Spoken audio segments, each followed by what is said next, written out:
Thank you for joining us. We're going to have the next panel. We're going to kick it off now. Tools for Web3 builders, powering wallets, swaps, and user experience across chains. Before we jump into the questions, I'd love for each of my lovely panelists here to maybe introduce yourself, your project, and what you're working on. Yeah, for sure. I can start. My name is Alex, and I'm the CTO and co-founder at Zerion, and we are building the most user-friendly non-custodial wallet. And our core expertise has always been into making sense of on-chain data. So we are actually able to tell you that that transaction was a Uniswap swap, like that other transaction was a deposit to Aave, and the transaction you're about to sign is actually trying to steal your NFTs, so you better not do it. And we can also find all your token positions across different places. If it's like some layer 2 that you tried to deposit money to farm airdrops, or it's like some newly launched meme coin. So we're actually one of the very few places in the space who can actually tell you how much money you have. And surprisingly, that's still a pretty tough problem in the space. And finally, we not so long ago decided that not only Zerion users deserve to know all of that. So we've built a pretty comprehensive set of APIs. So now any developer can access this data through our APIs and also make life of their users a little bit better. Hi everyone, I'm Monsef. I'm an engineer at Trust Wallet, mainly extension and web. Happy to be here. Everyone, my name's Alan. I'm Director of Communications at SwapKit. So to put it simply, we are a set of cross-chain tools to make any app or product to be able to support cross-chain swaps. So Bitcoin to anything, anything to Bitcoin. So we tap into many different protocols or decentralized rails. So yeah, we power many of the your favorite wallets and dApps in the industry. So you'll see our logos around. Thank you. Hi guys, my name is Anthony. I'm the CEO and co-founder at Lucid Labs. We're trying to build a unified liquidity layer where we unify all of the bridges under a hybrid token standard. So it doesn't matter what token standard you use in Ethereum, it doesn't matter what bridge you use. Through signing one multi-sig transaction, you can be active across every major bridge simultaneously. And what complements that is our sustainable liquidity module, vested emission offerings. We can get into that more later, but that's Lucid. Thank you. Perfect. Thanks, guys. So let's jump into, I guess, our first question. And we'll go, Alex, maybe starting with you down the row. How is your tooling helping devs move faster? So whether it's through SDKs, APIs, plug and play components, how is it helping devs move faster, especially when considering the multi-chain ecosystem? Yeah, for sure. So as I've mentioned, we have these APIs that provide access to mostly EVM data across all the possible layer 2s and Ethereum itself, of course. And we also slowly expand into Solana, so that's coming soon. But basically, our core value proposition has always been to abstract all the complexities of different chains as much as possible from the end developer.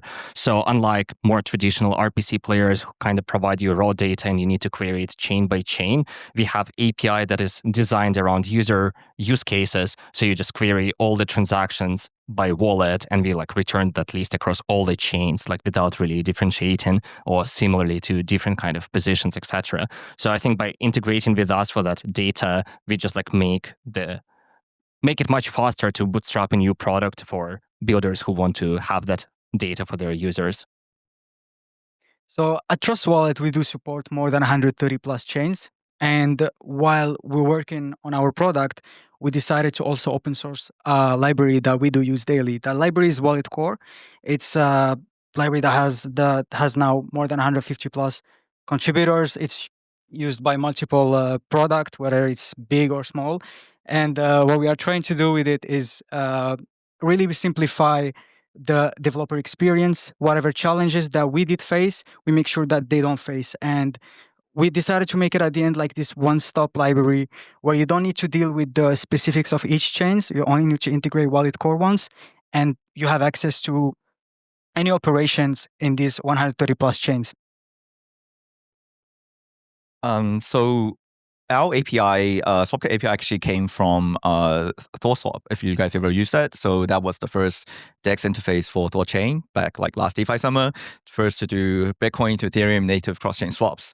For a long time, that has been a very complex thing to both support, maintain, and integrate. So the whole purpose of the SwapKit API is you can add that functionality in a wallet, which already has all the users' chains and wallets, to be able to get quotes, build a transaction, do the swap, track the swap in like under 50 lines of code. So that brings in integration of a provider such as THORChain or Chainflip or Maya or there's other protocols coming up to do all that in an integration process that will take you a week versus months and months. And that's, I guess, the main benefit. You don't have to spend the time doing the integration and maintenance, and rather just focus on delivering the service to the users. Yeah, and my answer is very similar to these guys, which is that we're working to abstract away as much of the complexity as we can away from the leading technology in the space. What that looks like for us is that we focus primarily on a no-code interface, so that you as a DeFi team that wants to go cross-chain, you can come into the platform, you can say, okay, I want to activate this bridge, this bridge, this bridge, this bridge. You deploy those contracts, you sign the multi-sig transactions, and within 10 minutes, your token can be live over 8 bridges and can be agnostic to any of those and have full access. That process would normally take weeks, if not months, if it was a single bridge, and it's actually not possible to obviously have them all working simultaneously normally. Like you can't be using layer 0 and Wormhole and CCIP and XLR. It's just not possible before, whereas now through Lucid it is. And we have the same approach with our liquidity management module. We're no code first, but we will be launching our SDK in the next few weeks, so that if you want to have the same functionality inside the comfort of your own app or wallet, then that's going to be very easy to do. Makes sense. And actually, that kind of leads me to my next question, right? I think that when it comes to the ecosystem, speed is obviously very, very important. But as I'm sure you guys could all tell me a lot better than I could tell you, building across a multi-chain ecosystem is very complex. So the next question I have, and maybe Anthony, we'll start with you, just given you were kind of touching on it, is how does what you guys are building help extract or abstract away some of the challenges of building in a multi-chain ecosystem and making it easier for devs? Yeah, so our approach on the bridge side, at least, started by first assessing that there's all of this fragmentation, not only with the bridges and with the chains, but also with the standards, right? Because if you're building on Optimism's super chain standard, then you can't use any of the other bridges in the space. Equally, if you start with CCIP or layer 0, you're stuck with them for life.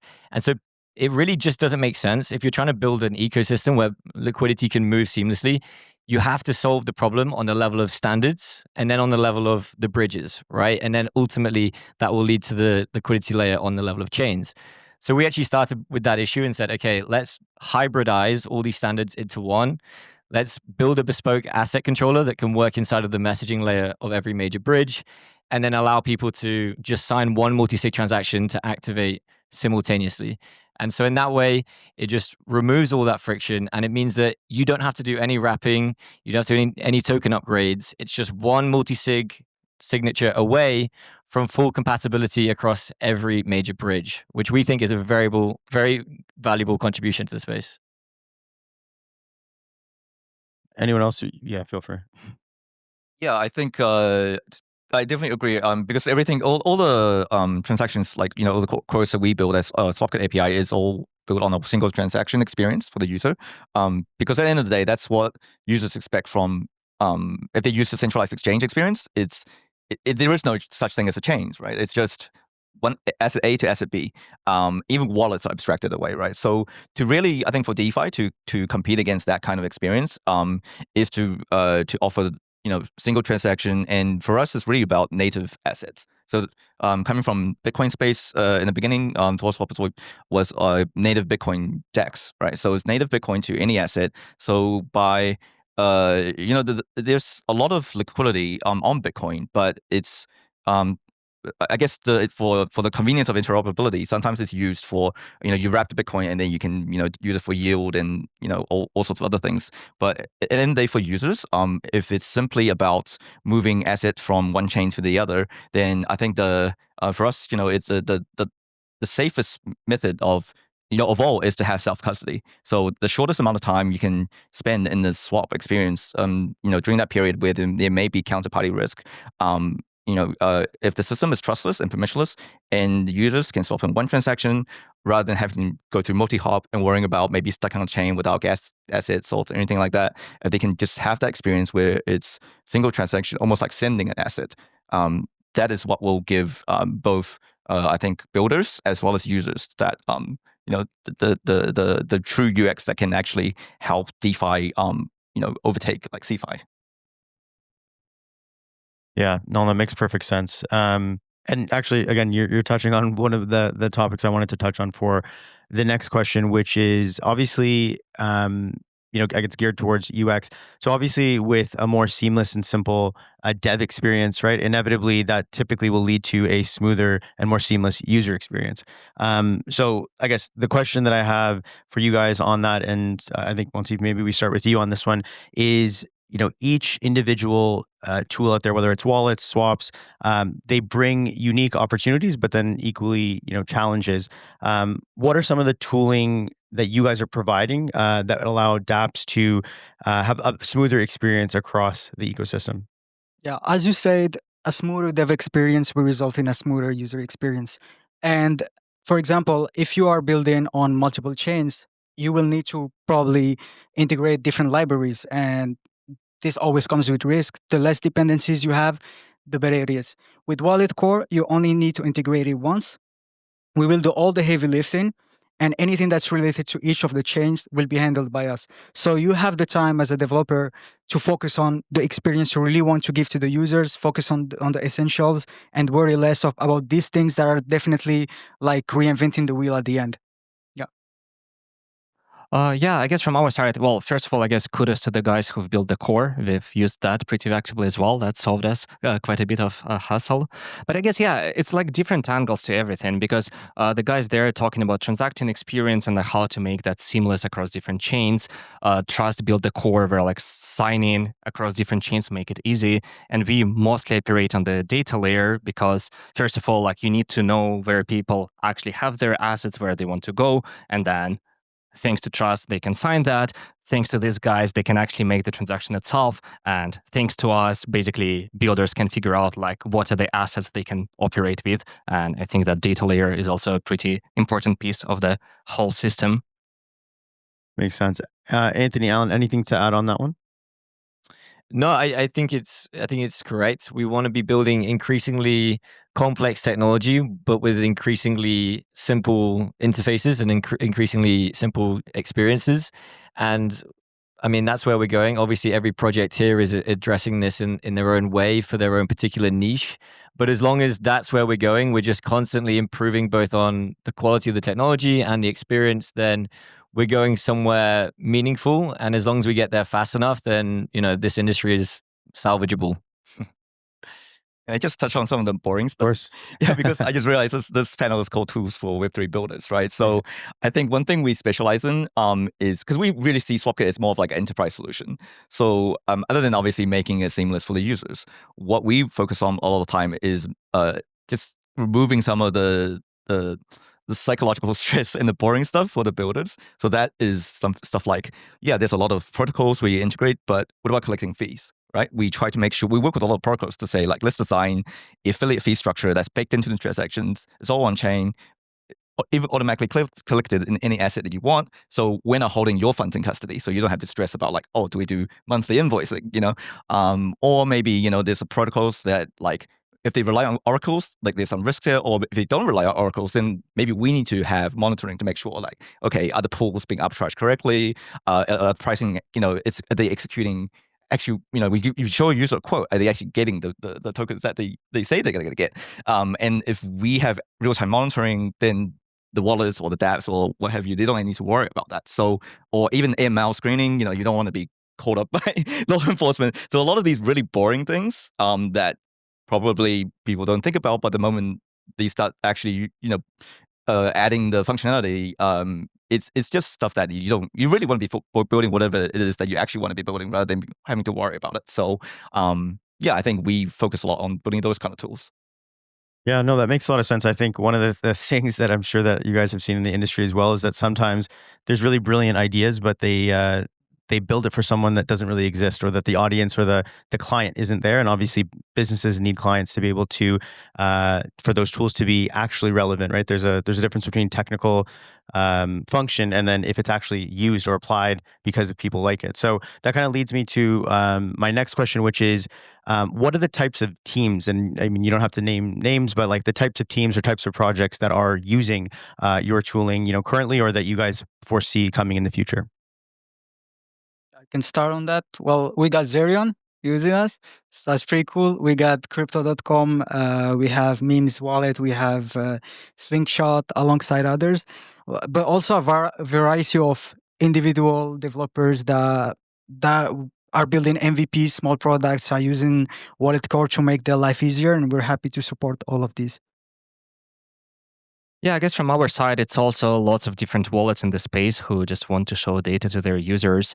And beyond wallets, I think like lots of like customers, like even in more traditional like fintech, like Web2 space, who are interested into exposure to Web3 and like managing maybe like self-custodial or like hosted wallets elsewhere. I think they can benefit from us, and different projects that try to do some data analysis on top of on-chain activity, they use our APIs quite heavily as well. So we launched SwapKit as a independent like brand and product last token Singapore, like September-ish. And since then, we've been lucky to basically be integrated with most of the major wallets that you're familiar with, like Ledger, OKX Wallet, Big Air Wallet, Token Pocket, etc. Trust Wallet. I'm not even sure if I should say this. But yeah, essentially because I think the industry is moving towards previously maybe relying on more broker type services. And then eventually, I think users really don't want their funds to be stuck like mid-flight, so decentralized rails are really important. So yeah, we've been very thankful that I think the industries, we all kind of collectively agreed, this is the way it should be. So Yeah, and in Lucid's case, we only went live about 2 weeks ago with V1 of the platform. Right now, the big users is Everclear and ZeroLend. We've just signed the Peak Alt EVM L1, so we're going to be launching our liquidity management module with them shortly. And we've also just signed with a bunch of rollups that we'll be rolling out throughout the rest of the year. So yeah, we specialize in supporting multi-chain DeFi, but also bootstrapping early stage ecosystems. So yeah, both. Perfect. Thanks, guys. I guess next question, and this is one of my favorite parts of working in this ecosystem, is just that there is always new stuff coming. So looking ahead, is there anything that stands out that you think will shape how tooling will change in the near future? Whether it's something that you're actively working on right now, something it could just be a personal take on what you see coming, anything that pops to mind.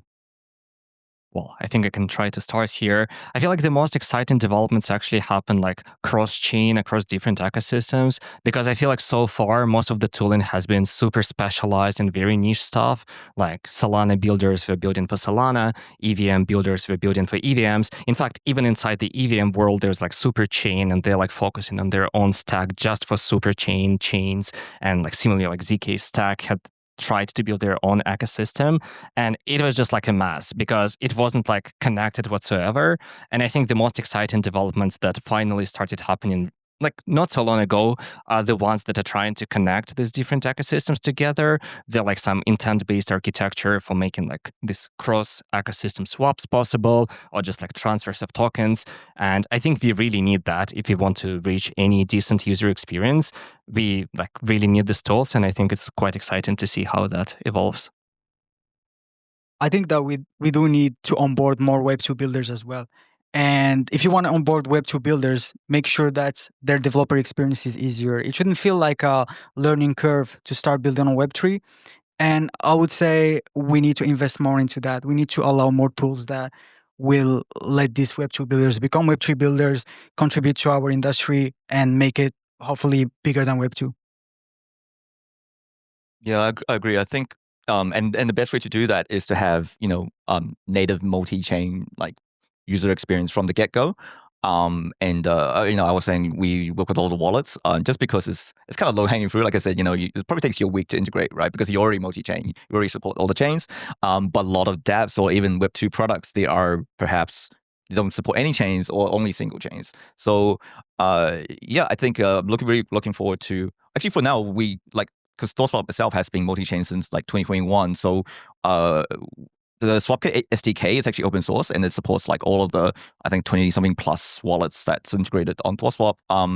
But I think going forward, a lot of things like wallet abstraction and just letting the user be able to go from any chain to any chain, any asset to any asset, and still manage their wallets in self-custodial way, and is kind of the future.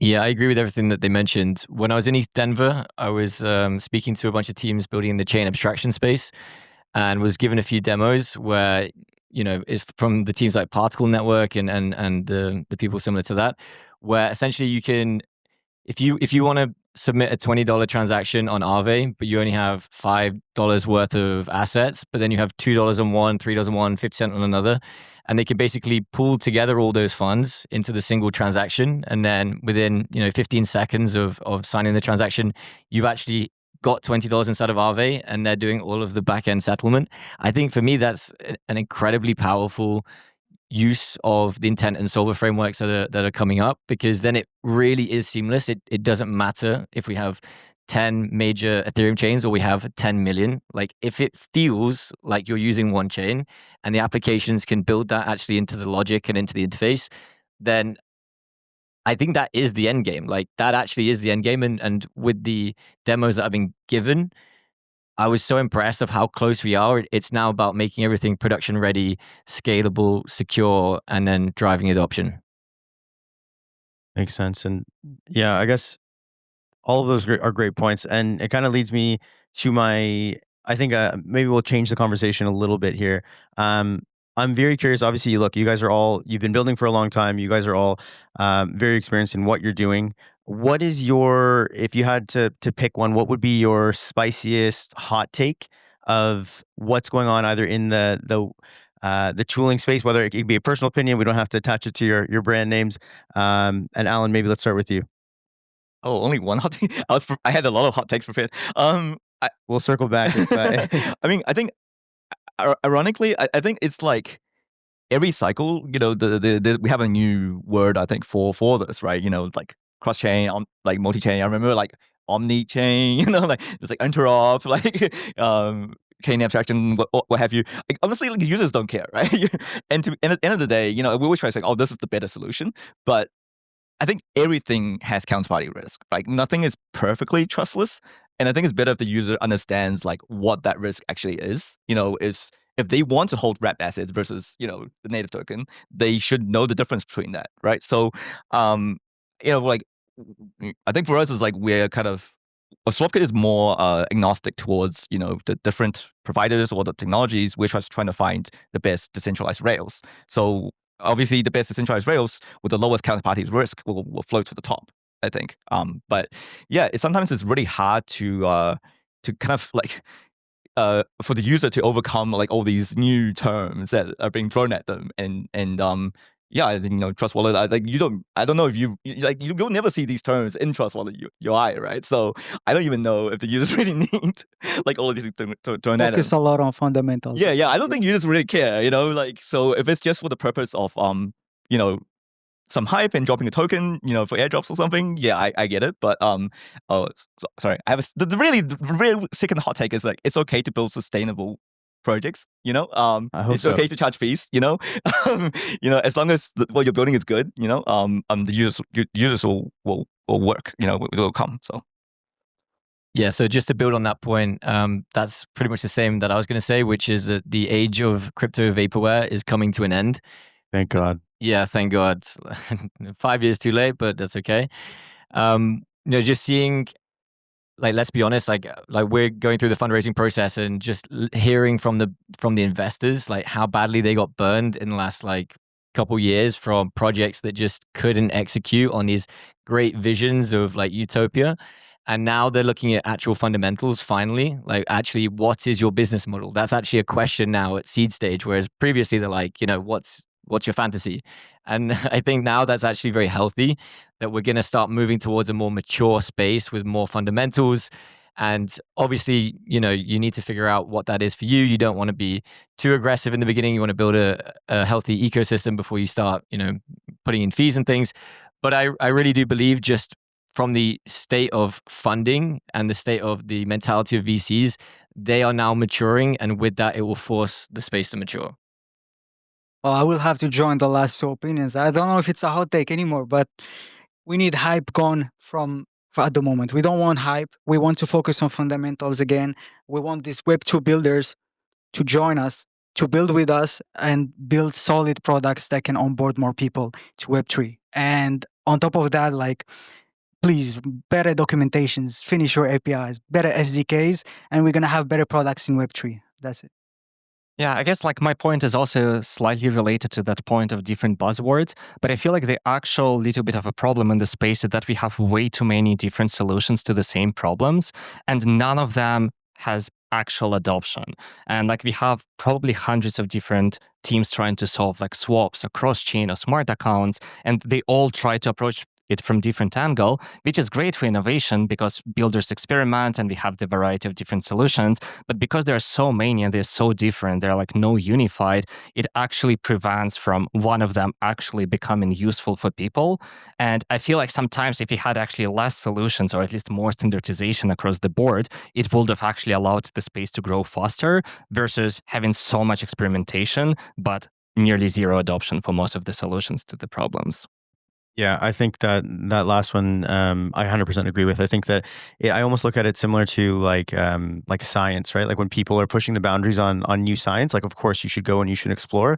But when it comes to application, you don't need a hormone that fixes a frog's leg if it's missing one or something like that, right? You need actual medical things. So I feel like the exploration is really great, but sometimes bringing it together and working cohesively would probably be better for the ecosystem. And obviously, us talking about tooling would be easier for builders to come in net new, or those who are already here to be able to build across different platforms. So we have a couple minutes left. I think that maybe with the last question, let's look at maybe. And you can, I'll give you guys the option in terms of how you want to answer it. Looking across Web3 tooling right now, what do you think is either missing or what do you think is maybe the next wave of what's going to come that will really make a measurable impact in the actual dev experience? Because we've talked a lot about how there's little improvements, there's things that people add here and there. Some of it works, some of it doesn't. But what do you think is going to be the next leap in terms of tooling, for tooling with Web3 dev? Maybe this is actually the spicier take. Oh, yeah, I shot my load too early, I think, with the previous ones. Yeah, okay. I also think, I forgot to mention this, but Bitcoin is really important. It's 60% of the market cap, and often because there's newer layer 2s and fancier narratives, it keeps getting forgotten. But, thankfully, we've been around enough cycles now where we noticed liquidity keeps flowing back and forth, So, especially to onboard, I think Web2 products at any ecosystem, just at least give them access to Bitcoin, native Bitcoin, because that's huge untapped liquidity. And yeah, I mean, it's just, I think the real competition is with centralized services, right? Because it's fast, easy, and we just get to bare minimum if we be able to have that kind of user experience before we try to to say we've won.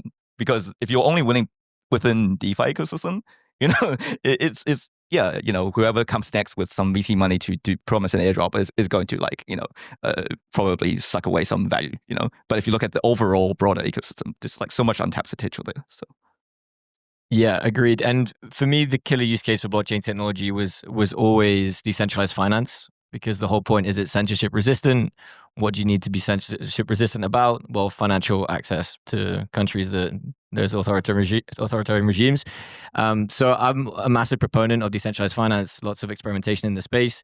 I think right now the killer use case of DeFi is stablecoins.